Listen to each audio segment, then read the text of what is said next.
What happens when filmmakers decide to test how far audiences can be pushed before they look away? The 1980s didn't just bring neon lights and synth pop, they unleashed a wave of shocking movies that broke every rule in the book. These weren't polite horrors. They were cinematic daredevils, banned, condemned, and whispered about for years. But some films didn't just cross the line, they erased it completely. Let's reopen the vault for part 2 of the Forbidden 15. Number 15, The Beyond, 1981. Lucio Fulci's The Beyond isn't just a movie, it's a fever dream soaked in dread. Set in Louisiana, it follows a woman who inherits an old hotel built over one of the 7 gates of hell. The setup sounds classic, but Fulci's vision turns it into a surreal nightmare of melting faces, storm-soaked corridors, and living corpses. It's less about logic and more about mood, where horror doesn't make sense because nightmares never do. When it arrived in the United Kingdom, the censors didn't see art, they saw chaos. The Beyond was quickly branded a video nasty, banned for years, and hunted by moral crusaders who believed it could corrupt viewers. Fulci, however, insisted that the violence was symbolic, a reflection of humanity's decay. Even so, audiences fainted, critics fled, and the film was shredded by censors until it became nearly unrecognizable. But the ban only fueled curiosity. Underground collectors traded grainy copies at conventions, turning it into a legend. Today, The Beyond is hailed as Fulci's masterpiece, a strange, dreamlike journey through despair. It's haunting, hypnotic, and proof that in the world of banned cinema, the most terrifying stories are often the most beautiful. Number 14, Pieces, 1982. Tagline: You don't have to go to Texas for a chainsaw massacre. That's how Pieces was marketed, and it lived up to its promise. This Spanish-American slasher took the anything-goes attitude of grindhouse horror and cranked it past the breaking point. The story takes place on a college campus where an unseen figure begins collecting parts to build their masterpiece. What followed was a blend of absurd humor and stomach-churning imagery that made censors everywhere panic. In Britain, authorities banned it instantly, adding it to the infamous video nasty list. Critics called it senseless, yet the film's over-the-top violence and dark wit turned it into an underground cult classic. The special effects were so graphic for the time that people genuinely believed something illegal had been filmed. But what Pieces really captured was the gleeful chaos of early 80s horror, when filmmakers weren't just trying to scare you, they were trying to test your limits. Behind the scenes, the production was just as wild. Spanish director Juan Piquer Simón worked with an international crew, mixing slapstick humor with relentless horror. Audiences didn't know whether to laugh or scream. Decades later, Pieces is still studied for its audacity, proof that sometimes the most outrageous films outlive the ones that play it safe. It's messy, it's maddening, and it's unforgettable. Number 13, Massacre in Dinosaur Valley, 1985. At first glance, Massacre in Dinosaur Valley looks like a lost adventure movie. There are explorers, jungles, and ancient ruins. But by the halfway point, you realize you've stepped into something far darker. Directed by Michele Massimo Tarantini, this Italian production borrowed the cannibal craze of the early 80s and added pulp adventure flavor. The result? A bizarre hybrid of Indiana Jones and nightmare cinema. The film's blend of primal horror and exploitation flair earned it bans in several countries, where authorities claimed it blurred fantasy and cruelty.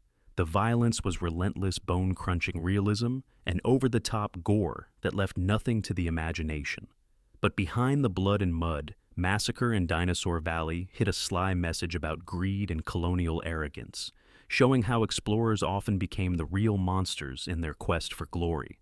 For years, the movie circulated through underground collectors, often mislabeled or half-dubbed, giving it a strange, haunted feel. Today, fans look back on it as one of the last true grindhouse adventures, a chaotic mix of pulp thrills and forbidden spectacle.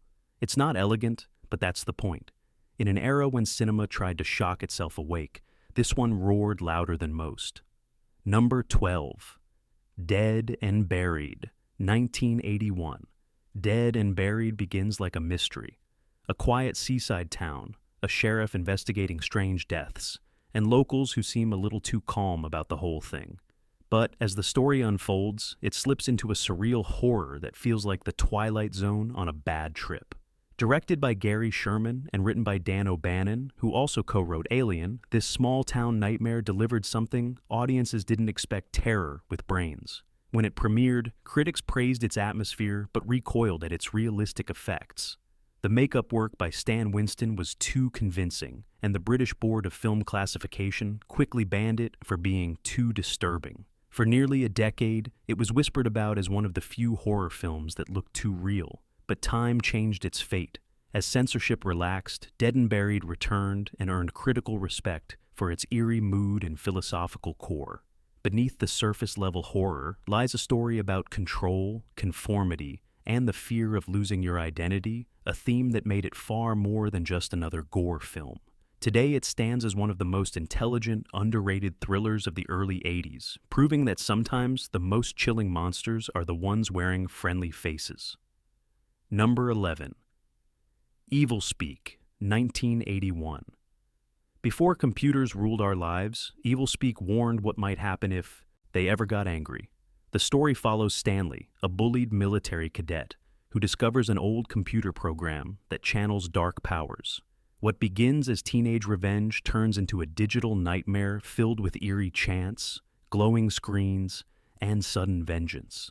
When Evil Speak hit the United Kingdom, it was immediately banned for blasphemous content and disturbing imagery. Authorities labeled it another video nasty, pulling it from shelves almost as soon as it appeared. But horror fans saw something else, a clever mix of science fiction and supernatural terror that was way ahead of its time. Clint Howard's haunting performance gave the film a tragic edge, transforming what could have been pure camp into a modern parable about isolation and power. Behind the scenes, the production struggled to balance its special effects with emotional storytelling, but that unevenness only added to its strange charm.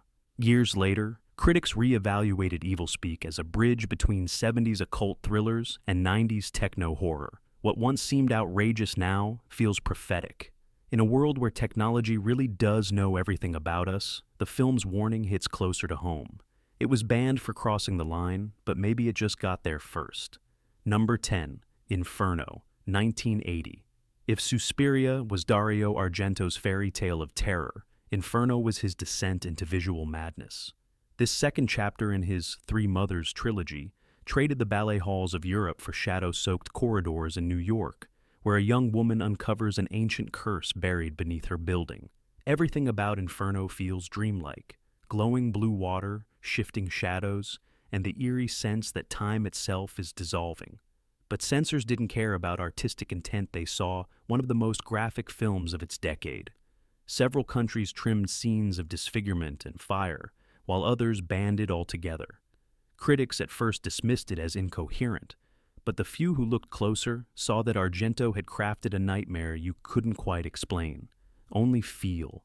The special effects, achieved with hand-painted lighting and optical tricks, gave it an otherworldly texture that no one had seen before. Over the years, Inferno became a favorite among horror scholars. What once looked like chaos now reads like a bold experiment in emotion over logic. Banned, butchered, and misunderstood, it finally emerged as the missing link between surreal art and pure dread. If you ever wanted to watch a dream slowly turn against you, Inferno is the door. Number 9. Contamination, 1980. What happens when Italian horror meets science fiction? You get Contamination, a film that borrowed the dread of Alien and drenched it in grindhouse excess. It begins when mysterious green pods are discovered on a cargo ship, bursting open to unleash carnage. The premise might sound familiar, but the execution is pure exploitation, loud, lurid, and gleefully overblown. Directed by Luigi Cozzi, Contamination was banned in the United Kingdom for its shocking visuals. Authorities added it to the video nasty list, claiming its scenes of bodily horror were too disturbing for home release. The film was seized, cut, and circulated through underground networks under multiple fake titles. Behind the scenes, Cozzi admitted he wanted to make a science fiction thriller, but couldn't afford big sets, so he compensated with practical effects and over-the-top music. The result feels like a punk version of Alien, fast, chaotic, and strangely hypnotic. Over time, fans reclaimed it as a cult favorite, praising its wild energy and bold color palette. Contamination might have started as a copycat, but it ended up defining its own weird corner of sci-fi horror. It's the kind of movie that gets you banned first and appreciated later. Number 8. Possession, 1981. Few films have divided audiences like Andrzej Żuławski's Possession. What begins as a story about a failing marriage in Berlin spirals into one of the strangest, most intense psychological horrors ever made. Isabelle Adjani's performance became the stuff of legend, raw, unrestrained, and frighteningly real. Her emotional collapse in a subway tunnel remains one of the most discussed scenes in film history. When Possession premiered, many critics didn't know what to make of it. Some called it a masterpiece. Others labeled it madness on film. The British Board of Film Classification took no chances at banning the movie outright. In several other countries, it was heavily censored for its disturbing visuals and emotional intensity. Żuławski said the film was inspired by his own divorce and the collapse of human connection in a divided city. That's why the horror feels so personal. Beneath the chaos lies a haunting metaphor about love, guilt, and identity. For years, Possession survived only through bootleg tapes, whispered about like a secret initiation rite for true cinephiles. Decades later, critics hailed it as a masterpiece of psychological cinema. It's not easy to watch, but it's impossible to forget. Possession proves that sometimes the most terrifying monsters aren't born in laboratories, they're born from heartbreak. Number 7. Nightmares in a Damaged Brain, 1981. If one film captured the hysteria of the video nasty era, it was Nightmares in a Damaged Brain. Directed by Romano Scavolini, this disturbing psychological thriller followed a man recently released from an institution who begins suffering terrifying visions that blur memory and reality. It wasn't just another slasher, it was a descent into madness so raw that even horror veterans found it hard to endure. When it reached British shores, censors immediately sounded the alarm. The movie was seized, banned, and condemned as one of the most violent films of its time.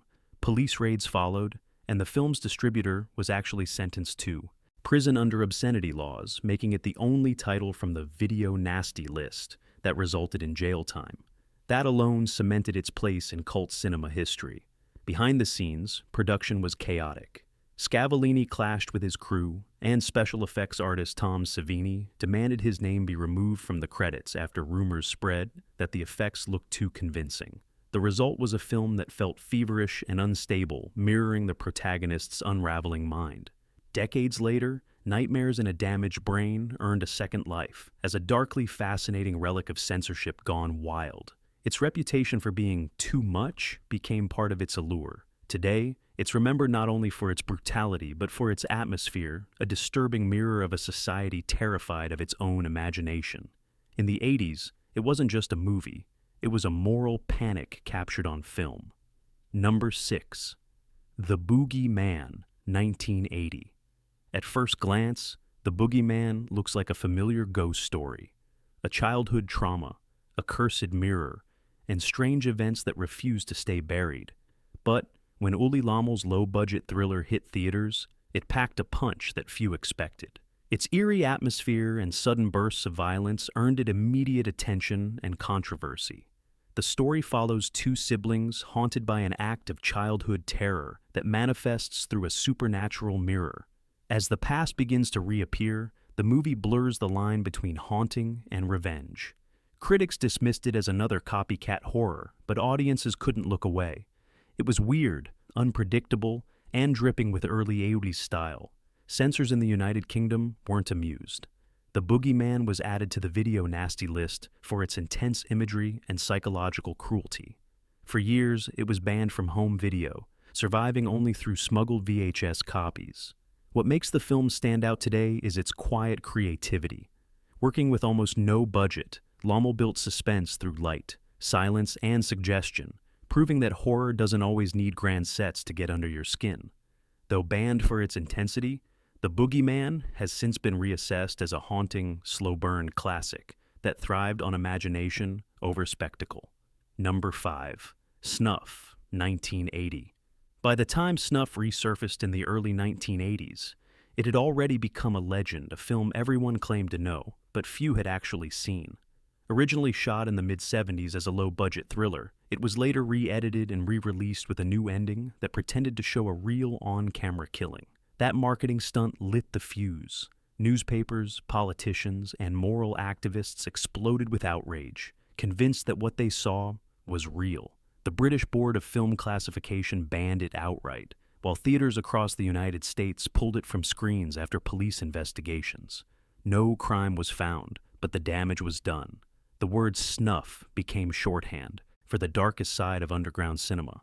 What most people didn't know was that the entire ending was faked, staged by producers desperate to cash in on controversy. Behind the spectacle, the movie itself is clumsy, badly shot, and barely coherent, but its legacy is enormous. It inspired decades of debate about realism, ethics, and where entertainment ends and exploitation begins. For years, bootleg copies circulated like cursed relics, and the title became a cultural myth. Today, snuff stands as a warning more than a movie. It shows how fear itself can make legends, and how a clever marketing lie can change film history forever. Number 4. Absurd, 1981.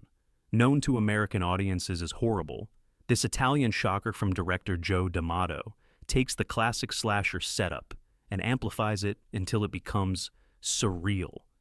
It opens with a mysterious man who survives impossible injuries and escapes a hospital, only to unleash chaos on a small suburban town. There's no mystery, no clever twists, just relentless pursuit, chilling silence, and sudden bursts of violence that leave no time to breathe. When it arrived in the United Kingdom, it joined the notorious video nasty list almost instantly. Critics called it unrelenting, while censors claimed it pushed the limits of what audiences could handle. The film was banned for nearly 2 decades before finally resurfacing in the late 90s. Behind the scenes, D'Amato approached horror like a craftsman of nightmares. He filled absurd with eerie lighting, long shadows, and a creeping sense of inevitability. It wasn't polished, it was primal. The tension feels raw, the pacing claustrophobic, and the ending unforgettable in its bleakness. Over time, Absurd found new life through fans who admired its no-compromise approach. It might not have the gloss of Hollywood horror, but it has something rarer, genuine menace. When people talk about banned films that define the Grindhouse era, Absurd always comes up because it doesn't just scare you, it traps you. Number 3. The Burning, 1981. Before summer camp, horror became a cliché. The Burning set the standard. Written and produced by future Hollywood giants, it told the story of a caretaker horribly burned in a prank gone wrong who returns years later for revenge. Simple premise, shocking results. The movie's campfire setting and isolated wilderness created the perfect breeding ground for fear, and the makeup effects by Tom Savini made everything look disturbingly real. When it premiered, British censors immediately targeted it for its graphic content. Scenes of violence were trimmed or removed entirely, and for years the complete version was banned from video shelves. In America, critics dismissed it as another imitation of Friday the 13th, but horror fans saw the difference. The characters felt real, the pacing was sharp, and the atmosphere had grit. Behind the camera, the production was grueling. The film was shot in remote forests under harsh conditions, and Savini's prosthetic work required endless night shoots. But that realism paid off. The film's most famous sequence, an attack on a raft, became one of the most shocking scenes of the decade. Today, The Burning is recognized as a cult classic and one of the strongest entries in 80s horror. It may have been banned for going too far, but in truth, it just got there first. Number 2. Island of Death, 1976, rediscovered in the 80s. Few films embody the word forbidden like Island of Death. Though first released in the 70s, it exploded in notoriety during the 80s VHS boom when it was rediscovered by collectors. Shot in Greece by director Nikos Dorakis, the film follows a pair of travelers who arrive on a sun-soaked island that quickly turns nightmarish. What made Island of Death so controversial was its mix of beauty and brutality. The cheerful scenery clashed with acts of cruelty that even hardened horror fans found overwhelming. The film was banned in the United Kingdom and many other countries, labeled obscene and dangerous. For years, uncut versions circulated in secret among horror enthusiasts, often mislabeled to avoid seizure. Behind the controversy, Mastorakis defended his film as social commentary, a mirror to hypocrisy and moral decay. But audiences didn't see that. They saw something far more disturbing. Critics condemned it, governments pulled it, yet it survived through rumor and rebellion. Today, it's a strange artifact of a time when filmmakers could still shock the world with a single reel of film. Whether viewed as a cautionary tale or a cinematic dare, Island of Death remains one of the most talked about banned movies of all time, proof that paradise can hide some of cinema's darkest corners. Number 1. Demons, 1985. Imagine a movie theater where the horror on screen begins spilling into real life. That's Demons, the ultimate meta-nightmare from director Lamberto Bava and producer Dario Argento. It starts with a group of strangers invited to a mysterious late-night movie screening. The film they watch unleashes chaos as the audience begins transforming into creatures of pure fury. It's loud, wild, and gleefully insane, a roller coaster that never stops. But censors didn't see the fun. They saw walls dripping red and panic spreading across the screen. Demons was banned or heavily edited in multiple countries for its frenzied violence and non-stop intensity. Yet, that very energy made it unforgettable. Behind the madness, Demons was also a sly commentary on the 80s horror craze itself, a reflection on how audiences devoured fear and spectacle. Argento filled it with pounding rock music, flashing lights, and claustrophobic tension that made you feel trapped inside the theater yourself. What's ironic is that the movie meant to scare viewers about horror movies became a target of censorship for being too much. Like One, over time, fans have reclaimed it as a masterpiece of chaotic imagination, the kind of movie that reminds you why you fell in love with horror in the first place. In the end, Demons wasn't just banned, it was unstoppable. So there they are, 15 more films that went too far for the 80s, yet somehow survived the bans that tried to erase them. Each one pushed boundaries, broke rules, and proved that fear can't be censored forever. Which of these forbidden titles would you dare to watch? Drop your pick in the comments, hit like if you love uncovering cinematic history's wild side, and don't forget to subscribe. The next story might be even darker than you think.